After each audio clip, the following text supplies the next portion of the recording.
This is Litlington in Cambridgeshire. On the face of it, it's a quintessential English village. You see the medieval church over there, and right behind the camera, over here, there's the post office and village store, and round this corner here, the village pub. I think I know a few people who'll be interested in that.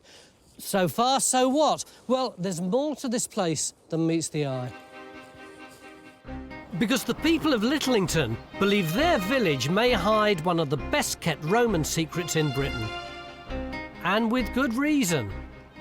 180 years ago, a local vicar put a trench in this field and decided it was the site of one of the biggest Roman homes in Britain. But not only that, another dig about the same time claimed to have found a beautiful walled Roman cemetery a few hundred yards away, probably part of the same complex. So you've got this massive villa, an elaborate cemetery. This stuff ought to be in the history books. Only problem is, nearly all the records have been lost. I think it's time we spent 3 days putting Roman Litlington back on the map, don't you?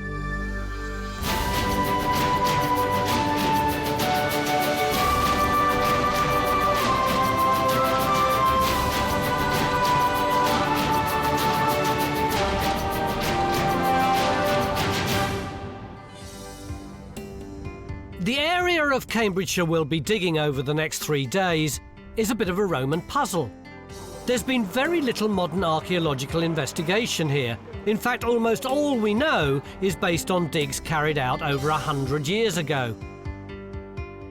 But if we're to believe those century-old endeavours, then the jewels in the crown have to be the cemetery and villa recorded at Litlington on this 1836 plan. It's got this amazing, tantalising plan of the Roman villa here, and we don't know where this chap was getting his information from. We have no record, apart from this, of any previous excavations at the villa. What we do know from this is that people thought that the villa was of absolutely massive size. I mean, this is nearly 200 metres across. Which, if you look in the paddock here, 200 metres, well, in any one direction, could virtually fill up the entire paddock. And, of course, we don't actually know that we're in this paddock entirely. It could be that they actually run in underneath these houses over here. There's just so much, like Helen says, that we just don't know. What's your instinct about what we've got here? I can't even begin to guess at this point in time. I mean, it's clear there's something important here. But this is a palatial building, and we don't have villas like that in this area. We've got some nice villas, but nothing on this scale. Well, the first thing we need to do is actually find out just how accurate this plan is. Because if it's correct, then we could be looking at one of the biggest villas ever discovered in Britain. But even if the gentlemen amateurs of the 19th century hadn't reported Litlington, I'm sure we'd have ended up here one day. Lovely. That is a very nice example of a Roman hairpin. Because the locals have been finding loads of Roman stuff all over the village for decades. So that's huge Roman tile. I mean, look at it. That's got to be part of a Roman floor. Got to be. Including a lot of stuff in this small copse to the south of our main field. We found these lying on the surface, so we started to pick them up and ended up with a whole bag full. Wow. We've also got here a piece of Roman hypercourse tile, so that's central heating. And mosaic and heating tiles suggest a Roman bathhouse. Secret garden, this is absolutely crazy. Which is just the sort of thing you'd expect to find attached to a grand Roman villa. I'm glad you're showing us a way in. Yeah, Can you show us a way out again as well? So while we wait for a geophys target in the main field, we're going to have a quick rummage in the copse to see how it fits into our Roman story. Oh, you're not using saws, Phil. You're going straight for just bulldozing Well, no, this way. is... And that means we need to do a spot of light deforestation. That's better, isn't it? Where do you want to put it, though? I don't...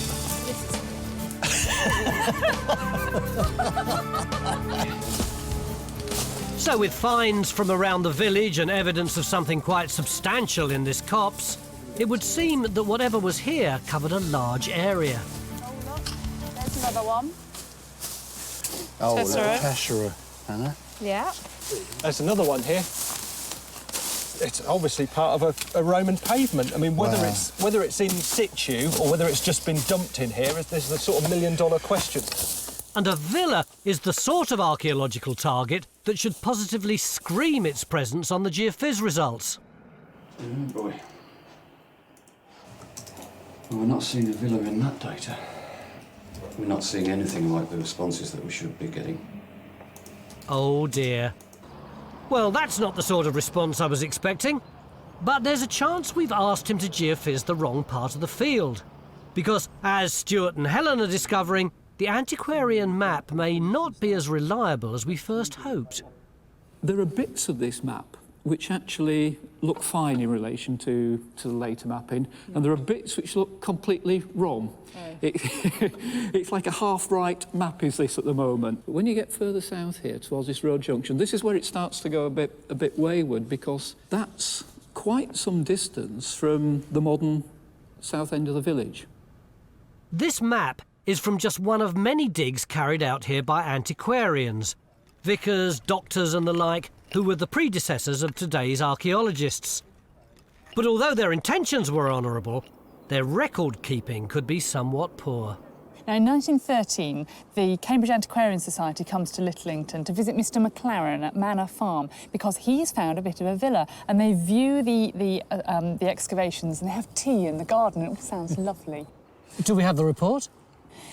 Not yet, and in fact I think we may never find one because they don't seem to have been terribly impressed at what they found. They said although there was an extensive building, there were only foundations left and finds were only really pottery.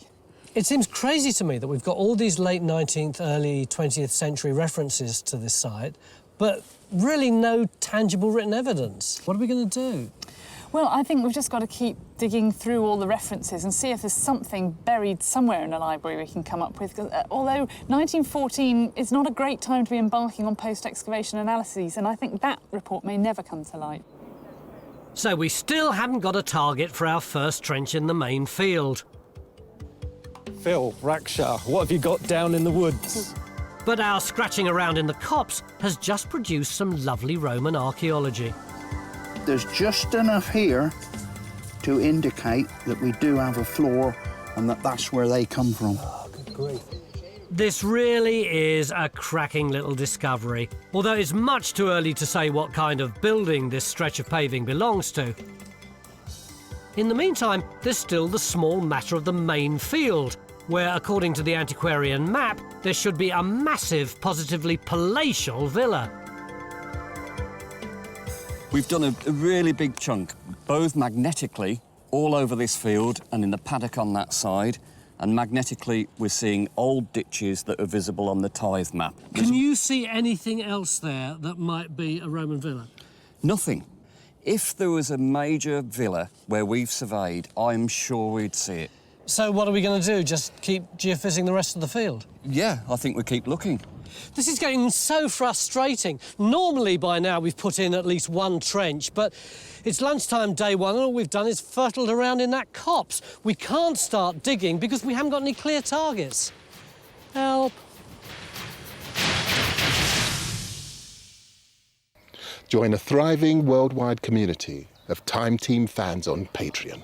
Our new target is to reach 15,000 worldwide supporters on Patreon by the end of 2025. This will enable us to continue expanding the Time Team world with more digs and greater access than ever before.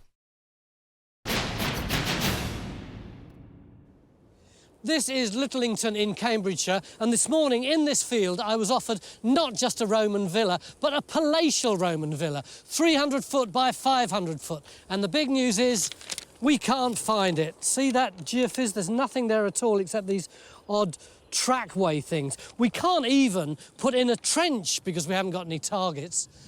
Where's my villa? Look, we're doing pretty well. We've got stuff over there in the copse. We've got a tessellated pavement there. But I will admit, we haven't so far got a massive villa in this part of the field. So what do we do? We're not going to give up. Instead of going for the digital method, though, we're going to try the analogue method and actually trust to the maps and see what they come up with. What does he mean by the analogue method? I don't know, but he's looking at me when he said it. Okay. At the moment, the only real evidence we've got that ever was a villa in this field is this one plan that was made in the early 19th century showing what looks like a courtyard villa. So what we're looking at, if we accept this as it is, and we don't know how reliable it is, that there is a rectangular villa-type structure extending down towards that copse, under those houses up there and back up, if we take that as gospel. And it's the only thing we've got at the moment which actually says there might be a villa in this field.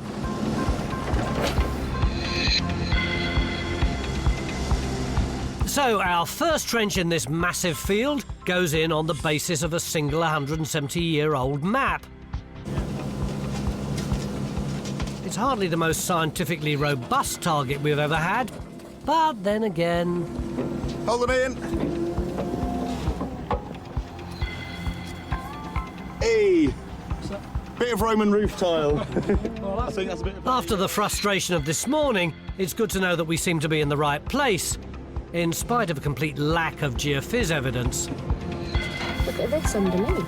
Back in the copse, our earlier discovery of a Roman floor means that this is also now the location of a full-on excavation. Oh! Oh! Ah, no, look at that. That's the edge. I mean, look at the alignment. The alignment of that wall is exactly the same alignment as our pavement here. So we're going to put in a couple of trenches in the copse to see if there is potentially a bathhouse buried under all this shrubbery.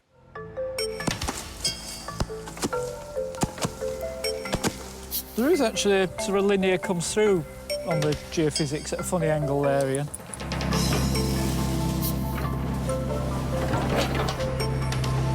While for good luck, Stuart's putting in a second trench in the main field to see if Phil's walls and pavement continue towards the rest of the villa. Ian? Ian? Hang on. Tesserae number 1. In the space of a couple of hours, we've gone from twiddling our thumbs to being stretched to the limit. How about that? That's Roman floor. That looks like a mosaic floor. Okay. But it seems to be worth it, Huge amount of it left. even if it's just to justify to the landowners why we're trashing their copse. We've got a doorway. A door? Yeah. Really? Check it out. Oh, isn't that fantastic? Oh, that's brilliant. It's even invented, isn't it? Absolutely. So there we go, a Roman doorway. Absolutely brilliant. The evidence we're finding in here certainly suggests we may be coming down onto something posh enough to belong to a high-status Roman villa. Ooh, that's painted wall plaster. It's got blue and green on as well. That's absolutely fantastic. Or maybe I spoke too soon.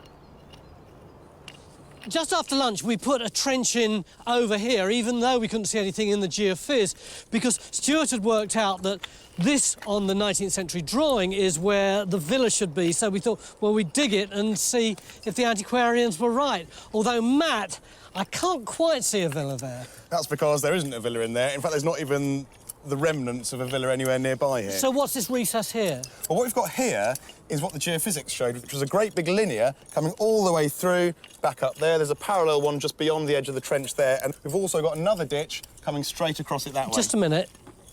Isn't that Roman tile? That is Roman tile, and we've got a couple of bits of Roman pottery. So?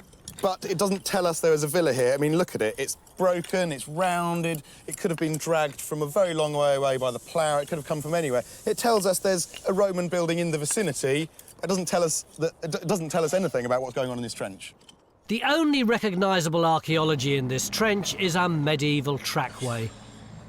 There's absolutely no trace of anything structural slap bang in the middle of where we expected to find our record-breaking villa. Frankly, this is a bit of a disaster. It may only be the afternoon of day one, but I feel I need to have some serious words with our site director. I'm going to ask Ben the question that no one else seems to have the bottle to ask you. Suppose there isn't a villa here at all?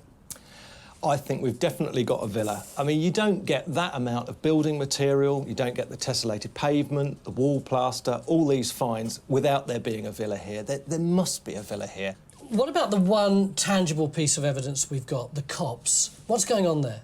Clearly an important building, or part of a building. I mean, have a look at this. I mean, we could be talking about A bathhouse, for example, typically a bit peripheral or you know, towards the edge of the area because of the fire risk. Could it be that it's one of the reception rooms? Nice mosaic in there. Could it be even one of the main living spaces? We haven't got quite enough to go on. It might then acquire... Well, Ben's big, shiny, graphic imaginings are all well and good, but they're quite a leap from the reality of the site that so far produced quite a lot of nothing.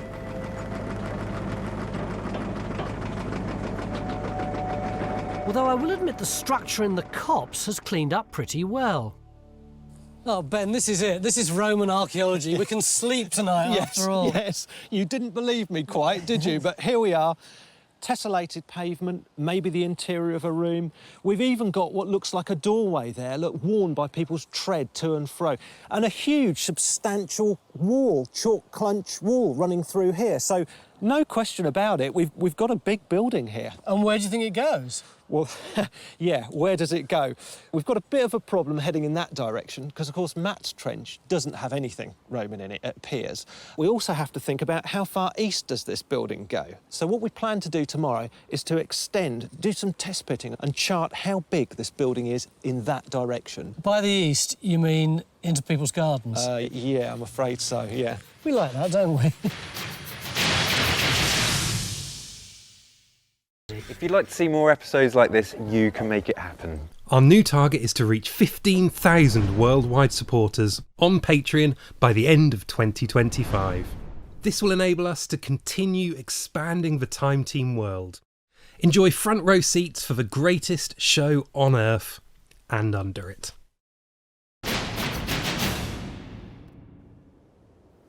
Beginning of day 2 here in the little Cambridgeshire village of Litlington, and we've gone from the sublime to the ridiculous. Yesterday we were trawling through 8 acres of that field looking for a lost Roman villa, which we couldn't find. So today we're going to be digging there and here and there. Off you go, team. These 3 test pits are just the beginning of a concerted effort to understand what was going on in Roman Litlington.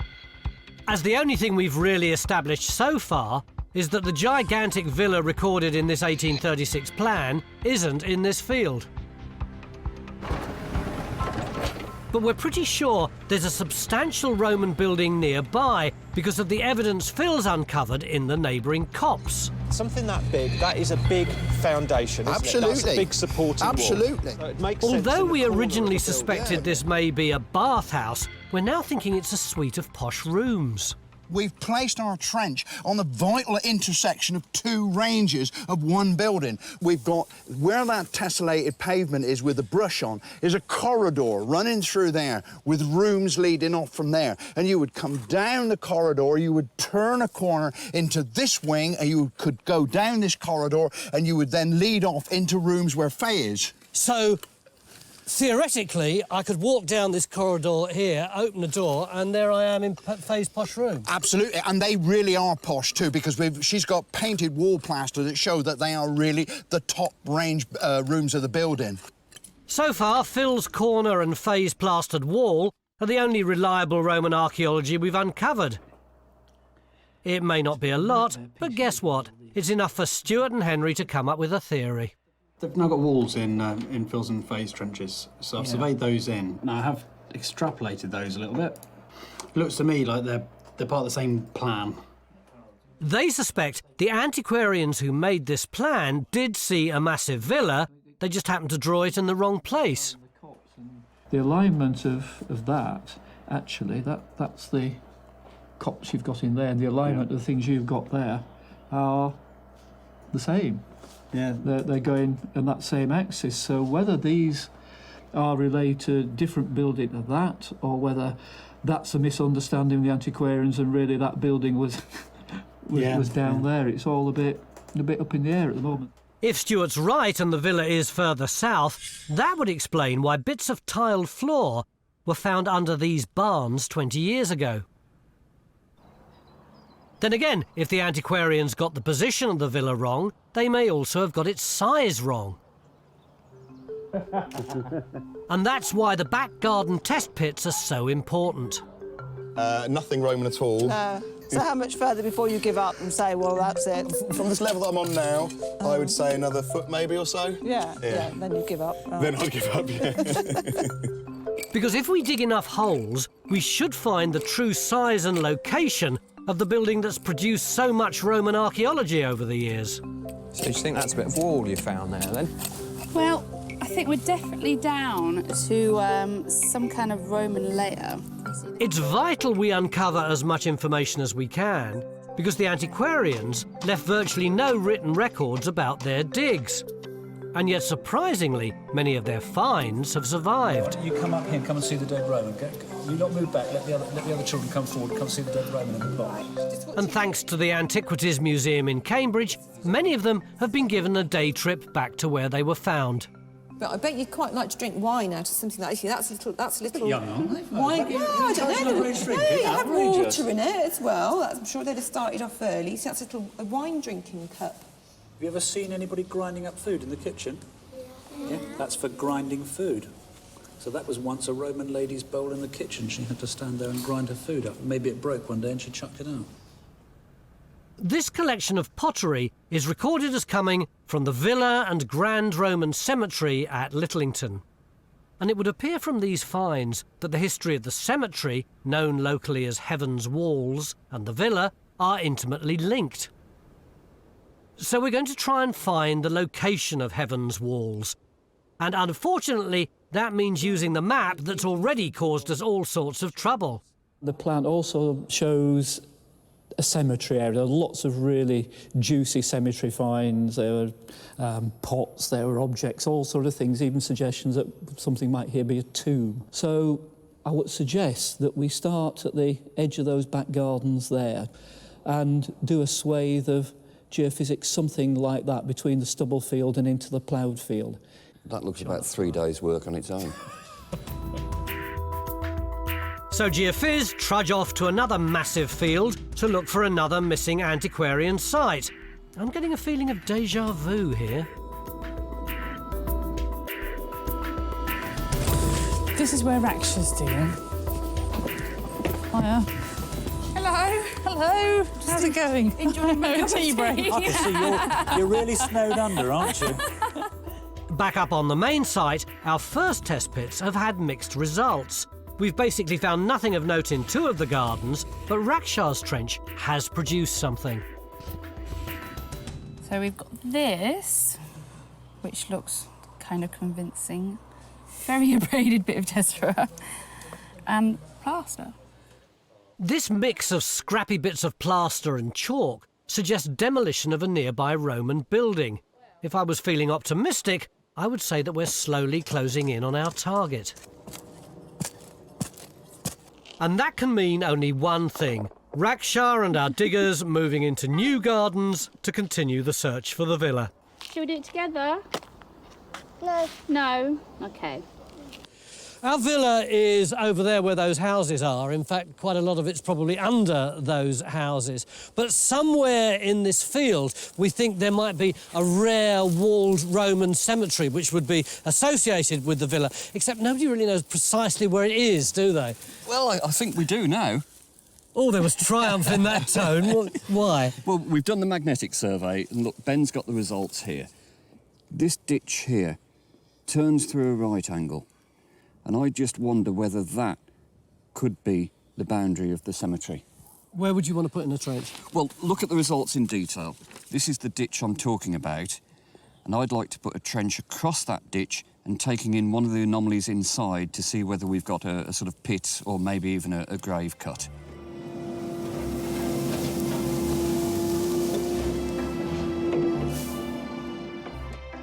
So although we're really stretched up at the villa, we're putting in a trench to establish whether or not this is indeed the location of the Heaven's Wall cemetery.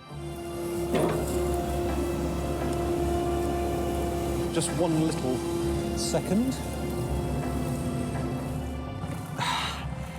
It's tiny, but it does look like a little beady rim there, and that could easily be a little Roman pot.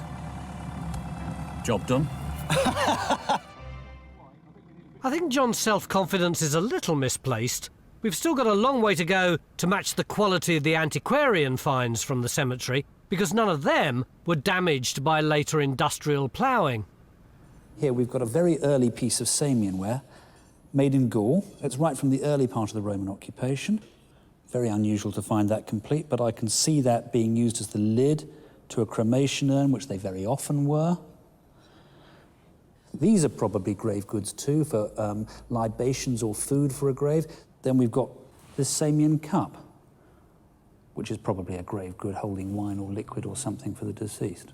They really are in very good condition, those vessels, aren't they? They're exceptionally good, and just imagine if we'd been able to excavate this site ourselves 200 years ago. This is probably the sort of material we'd have found. Unfortunately, we can only dream of making such discoveries. But back in the copse, there's been a breakthrough, and Phil now thinks he is digging a bathhouse. But now we got down here, we've got this concrete type block in here. Now this is, well, I'm sure it's in situ. It's not a piece of loose debris. I'm wondering, because it's in a hole, whether I'm in one of the pools of a bathhouse. Well, let me hop in here. So I mean, you're close to the sort of, a mosaic floor behind you, which is, what you'd expect near to that sort of structure within a villa. And you've got, it's definitely sort of, say brick stroke tile. So what you're trying to say is, I think you are right, Phil. I think you do have a bathhouse. I might be right, absolutely. Let's hope so. Even if this is a bathhouse, it would still suggest that there's a fairly posh home or villa nearby. So it would look like our discoveries are tying up quite nicely with the fancy Roman pottery uncovered almost 200 years ago. But this being Time Team, there's always somebody around to throw a spanner in the archaeological works. Guy, you've got severe doubts about whether all of the finds from the cemetery actually are from the cemetery. Yeah, I've got to admit I have. Let's just paint that picture. Jump back 200 years' time and you've got the Reverend so-and-so round in Litlington, and he's known as the local antiquarian or whatever, and various people have found bits around here and they say, "Oh, Mr. Reverend, so I found this in my back garden in my field. You probably enjoy having this in your collection." And he said, "Oh, thank you very much." And it all goes into a box and he sticks it in his glass cabinet and shows it off to his friends and everything else. You jump on about 50 or 60 years and the Reverend so-and-so's popped his clogs, and of course his collection gets boxed up and some well-meaning person sends it off to Cambridge Museum with a label in it or something like that. Jump on 100 years to Mr. Tony Robinson and Time Team, and these finds are looked up, by which time, of course, it's all got jumbled up, and probably the case is that some of these pots come from here, but probably a lot of them come from other finds around here. They're all over the place in date terms, so, who knows? So we could be making assumptions about this place on the back of the finds, and actually we're making totally wrong assumptions. Yeah, we're just forgetting about the fact that a huge amount of things and events and people have been involved in the last 180 years. Everything from all the building work around here to bits of paper blowing across in cabinets, and therefore things getting mislabelled, jumbled up and mixed up. So maybe antiquarian enthusiasm has clouded our knowledge of this site. Oh, Governor, I found this pot in my back garden. Why don't you have that in your collection? His wife says, "Oh, I've got one too." That's right. Yeah. And even without the dodgy accents, we shouldn't rely too much on that antiquarian evidence. The pit is there. Yeah. Then we've got Much better to rely on the evidence we've uncovered in the trenches. Or the apparent lack of evidence in the case of the cemetery. could this be where they're just digging for gravel? Yeah, and this being the backfill, the stuff that they didn't want. Possibly. It could be. We now have archaeologists all over Litlington, turning the village upside down. But we still haven't found any other major Roman structure outside of the copse. Right down the bottom here, we've got part of one of the baths that they would have got into. Which we're now fairly sure is indeed a bathhouse. Where I'm standing now would have been quite a big open room with certainly a pool in here. When you say baths, Phil, you don't mean baths like we have, do you? I don't mean a 6-foot bath with taps at the end, no. The Romans had very, very special ways of having baths. They had at least 3 rooms, and it was a real ritual. They all used to bath together, and often they didn't get cleaned out all that much, and they would shave in the bath and all the hairs would be floating on the surface, and there'd be all manky soap on the surface as well, and then eventually they'd have to get some poor slave would come in and scrape all this stuff off. It's a bit like my bath at home, actually. Nobody ever told me that you had to empty it. A little bit too much information there. We've got one of 1887, so that sort of gives us a time stamp of what was on the map at that time. So if we use those... But although we only have the bathhouse at the minute, Stuart thinks he's getting closer to finding the rest of the villa. Roman villa, so they put a cross where they think it is, and they've also put another cross here saying Roman pavement hypercourse found in AD 1881, quite specific. Yeah. If you take the positions of those and transfer them to the modern map, which I've done, the site of the villa actually falls, that cross falls in the back garden just adjacent to the copse there, and the other one, the hypercourse, it falls just there, which is in the back garden of number 2 Anvil Avenue. So you can see they're both very close to each other and very close to the copse where we're finding material too. And would you believe it, he may actually be right. Over there are the 3 houses with the back gardens into which we put the test pits this morning, and unfortunately we drew a blank. But in this back garden there is a trench which, if you are interested in archaeology, you just love to have in your garden. John, is that what I think it is? Yes, tessellated floor. Does it look like the one in Phil's trench? Yes, it's just like the one in Phil's trench, really. It's the sort of coarse tesserae you see in these Roman buildings, so... How far away do you reckon his trench is? Well, we're probably a good 30 to 40 metres away from Phil, where he is now. So it's not the same building? Well, it could be the same building, could well be. It just means bigger building. This is a small but major breakthrough. So we're now going to extend this trench.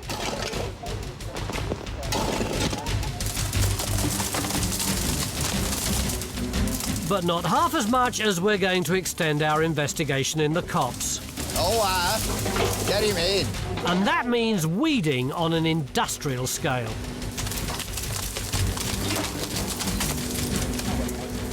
We've now got just one day to get to the bottom of Roman Litlington.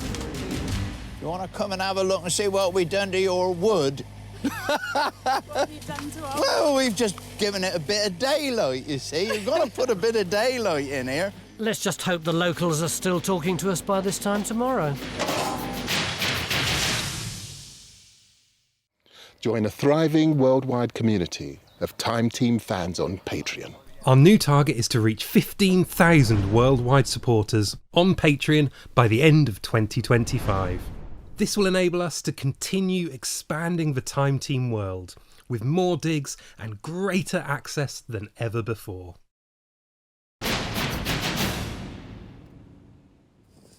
Beginning of day 3 here on this baffling site at Litlington in Cambridgeshire, where we're looking for a Roman villa, which we can't find, and a Roman cemetery, which we can't find either. And the one tangible piece of archaeology we've got seems to have changed character 3 times over the last 36 hours. And it's not that I want to add any more tension to the mix, it's just that in 7 hours' time, I've got to explain the whole site to the entire village. And frankly, at the moment, I wouldn't even know where to start.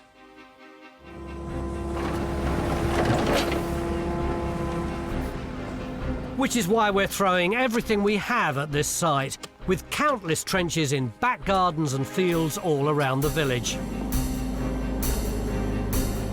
But at the moment, the only thing we're really sure about is the bathhouse we've uncovered in the piece of scorched earth that used to be a copse. I'll say, Master Philip, this looks like a bit of an ex-copse this morning. I want your opinion. Come on in here a minute. My opinions are free. No, well, that's why I want your opinion, because you don't charge as much as anybody else. Now, look, through here, you've got more of this almost fired clay. We've been calling that the bath. It's in a hypercourse, is it? This split arrangement. Where's the Roman floor level? The Roman floor level's there. We've got the mosaics on it. And so it's a couple of feet higher than this? Oh, yeah. Well, you can see where the floor is. So that might be the original floor surface on a hypocaust that's fallen through. Could that be? I don't know, I'm asking you. At the moment, Phil suspects that at some point, the original floor of this building, which may or may not have been a plunge pool, had a hypocaust, a heated floor system built on top of it. So far, so good. There obviously has got to be a hypocaust. Logically, there's got to be a hypocaust in here somewhere. Only if it is a bathhouse. And we don't absolutely know that for certain, do we? Oh, dear. It might be. But Tony's going to love this when we change our opinions yet again. He knew we would. I think for his own personal sanity and mine, Phil may have to stop asking our Romanists for their opinions. And in the absence of any conclusive decision, he's going to just keep on digging. Where do you find these tesserae then? We just found them in this corner here, in this corner. Yes.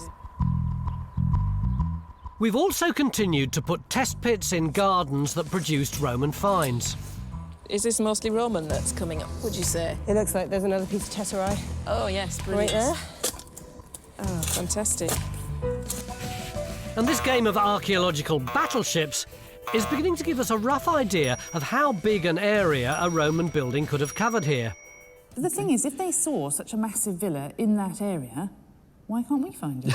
And it doesn't really tie up with the grand plan the antiquarians drew. It makes you wonder if they found a massive villa, or they found a bit of Roman stuff here, and a bit of Roman stuff there, and a bit of Roman stuff there, and started to make a villa out of not very much. Yeah, there's still Roman, bits of Roman stuff coming out of there. I just had a piece of tile out of it. And if dealing with one antiquarian site wasn't enough, there's the small matter of the walled cemetery that we suspect may be associated with our Roman building. Jackie, can I come in? Yeah, sure, come down the steps. What is it you've got? Well, we know that in this field, this cemetery was discovered in about 1820 by gravel quarry diggers. And they found the cemetery, the antiquarians came in, they dug out what they wanted, and they carried on digging gravel out of here for quite some time. And then they would have backfilled everything the holes they'd left behind. And I was getting really despondent yesterday because we weren't finding any bits of material at all. And fantastically this morning, at about this level here, I turned up a whole load of human bone. Oh, fantastic. We've got bits of femur and bits of tibia with the leg bones. And even better, we had a piece of pottery turnip which has been dated at late Iron Age, early Romano-British. So you're sure they're Roman bones? Yeah, this is what they left behind of the material from the cemetery that they didn't want to take away. John, looks like you were right. There's a cemetery here after all. Yeah, we knew it was here. It had to be on the basis of our results. Don't crow. No. What we've done this morning is expand our survey back in this field. Now, you remember yesterday we had this ditch that turned through a right angle. Now you can see it extending, and it's starting to form a really big enclosure. You can actually see some detail. Now, look at that point there. Have we got a little square enclosure with a pit inside and a circular wall beyond? Are we looking at a mausoleum? So we're going to put it in another trench? We've got to.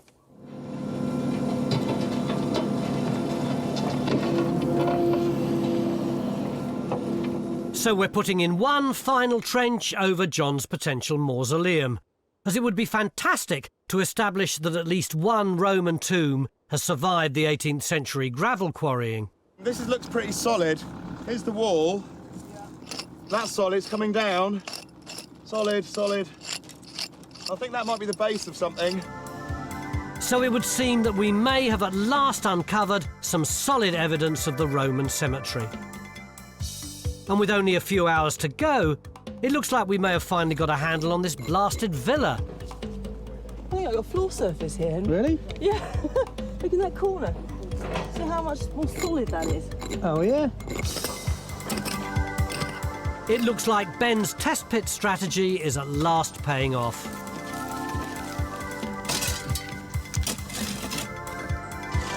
So, thanks to a lot of hard graft, determination and countless cups of tea, we're finally beginning to work out how much of Litlington is built on top of the villa. Thank heavens I've found you, Raksha. I feel like a door-to-door salesman going around happiest gardens. What have you got then? Oh, Stu, I've persevered for 2 days now. This is the third garden I've been in. Yeah. This is the third test pit I've done. And I've actually come up with the goods. Oh, wow. What have you got? I found this amazing robbed-out wall, right. which is exactly what we were looking for. And this is definitely in situ, and you're confident it's a Roman period wall? Yes, we've had lots and lots of Roman finds coming out of here. That is so nice, because this is your test pit in here. Yeah. The blue dots and walls are where we've actually got good Roman buildings still sitting in their original position in the ground. The orange zones are where we've got spreads of demolition rubble showing there are walls and things nearby. Now that actually starts to make sense. If you take a corridor villa with 2 wings, and this is one that's not that far from here really, and if you put it over here, it fits quite nicely with stuff in situ there, stuff in situ here, corridor going across that way, oriented to the south, which is exactly what you would expect. I think you deserve an ice cream for your perseverance, you know. So, with more pieces of the jigsaw falling into place, we can begin to put some of Litlington back together again. That's going to go... Oh, is that going to carry on? Yes, it is, look. Although it may take some bits longer to recover. Bless them, when they dug it in the 20th century, the early 20th century, they just smashed their way through it. Jackie? Hello? Can you come over here for a sec? Back down at the cemetery, it now looks like the antiquarians and gravellers didn't completely destroy the Roman burial ground. Oh, what timing. Well, even I can tell that's a human skull there. Yeah. There was also, in there... Ah. That. Yes, that looks awfully like a coffin now, doesn't it? Yes. Yeah. This is intact, in situ. It's not redeposited. This is where the guy went in. We've got somebody laid on their left side, facing that direction. With Matt's trench confirming the presence of the mausoleum shown in John's Geophys, it's probably safe to suggest at least 1 or 2 other graves may also survive beneath this field. I think we can safely call that a result. Have you got any ideas what it could be? One time in my life when I need a Romanist, and there's never one here. But even at this late stage, the Romanists are continuing to frustrate Phil's quest for a final decision on what's in the copse. What is going on? Well, I don't know. That's why you're here to tell me. Right, OK. Well, knowing what's happening in a bathhouse that hasn't been dug by someone, and one that's obviously been dug into, and elements removed, elements explored, taken away, that's 2 different things, really, isn't it?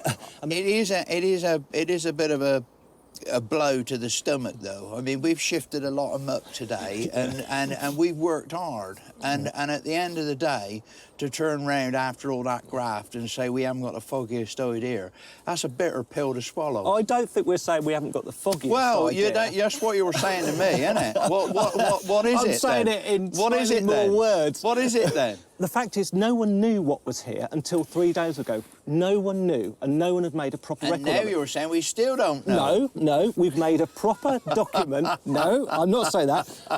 We've pinned down a range of possibilities. Ah! And that is eminently better than having not the foggiest idea. We've got thick deposits of plaster, and it looks like they've made a concerted effort to make some of these rooms perhaps watertight, or at least to consolidate them. So is this a bathhouse? Yes. Well, there we go then. I'm happy with that. So, possibly with a gun to his head, Ben's finally decided that this is a bathhouse. So has this come from more than one room, or from one room, or can't you say? It looks to me like it's probably come from one room. And as the plaster we've uncovered in Stephen and Hilary's copse suggests, it was once a rather plush suite of rooms. Roman walls are incredibly lurid by our standards. They're very deep, heavy, hard colours that I think we would find very oppressive. You'd walk in there and be really quite sort of crushed. You'd probably feel really claustrophobic in a Roman room. But we do know that the Romans painted these very distinct zones on the walls. It tends to have a kind of a bottom third, and then above that a series of vertical panels, in which would normally have been some sort of much more decorative picture, perhaps a mythological scene or maybe a goddess. And had the antiquarians found any bits of wall plaster that had such a figure on it, they would undoubtedly have taken it away. This finely decorated bathhouse would have been a focus for any villa.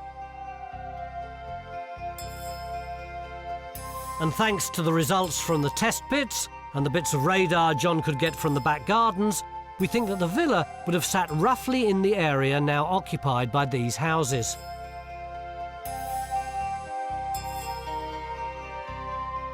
But truthfully, that's about it. We can't really say what the villa looked like or what its relationship is to the cemetery we've discovered. And yet most of us feel we've still learned more about Roman Litlington in 3 days than all the previous antiquarian excavations. We've got now a fantastic record. For the first time, where these walls actually are. For the first time, not just a rumour of a bathhouse and a couple of lines in a scrappy document. We've actually pinned down where the walls are, on what alignment they are. Nevertheless, goose, wild and chase are words which spring to my mind, although not necessarily in that order. I will admit there have been certain difficulties with pinning this one down. But that's partly the fault of following this antiquarian stuff. But importantly, we've been trying to tread in their steps. Just what is it that they saw? And I think we're now getting to grips with that. We're starting to see it properly as they saw it. They left no documents. You see, well, almost everyone thinks we've done better. I just can't get over this. We're all so smug and self-satisfied. There's nothing worse than a gang of modern-day self-righteous archaeologists banging on about the Beelzebubs sent down from Hades who dug up and destroyed these sites a couple of 100 years ago. Along we come, these saints, the sun glazing on us from Apollo. We're so wonderful and perfect. What's going to happen in a couple of 100 years' time is that people are going to be looking at the kind of records we're churning out. GPS with what satellite? What, the one that burnt up in the atmosphere 150 years ago that we can no longer possibly calibrate? Oh, it's all recorded on this nice little bit of plastic. Oh, well, we haven't had a drive for one of those for the last 2 centuries. At least with the antiquarians, you can read the words they wrote. What, and you don't think we're going to generate a documentary record that's more impressive than this? I'm sorry, not in 200 years' time. That shows a complete lack of faith. We yes, have got... Much as I'd love to listen to this mature discussion for the next few hours, We could at all, because we could have just had that and a blazing 3-dimensional multicoloured hologram. I've got an appointment with a few of the locals. Or maybe more than a few, who are now keen to know what we've done with Litlington's villa. It is the whole village, isn't it? I said the whole village. I thought they were joking. Welcome, welcome. Can you see the robust Roman walls, which... You can't see them?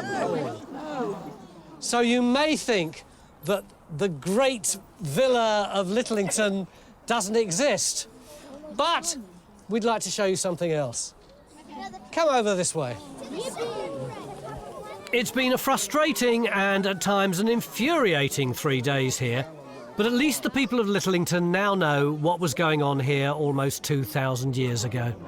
We do know that in parts of this building there were some really expensive floors. We found not... And in spite of some people's misgivings, I have to say this site proves the benefits of digging into the past. You do have a villa, we believe it's under there, and you have a bathhouse which hopefully generations of children will be able to visit and learn more about the Romans from. So thanks ever so much for coming, and we had a good time. I hope you did too. Thank you.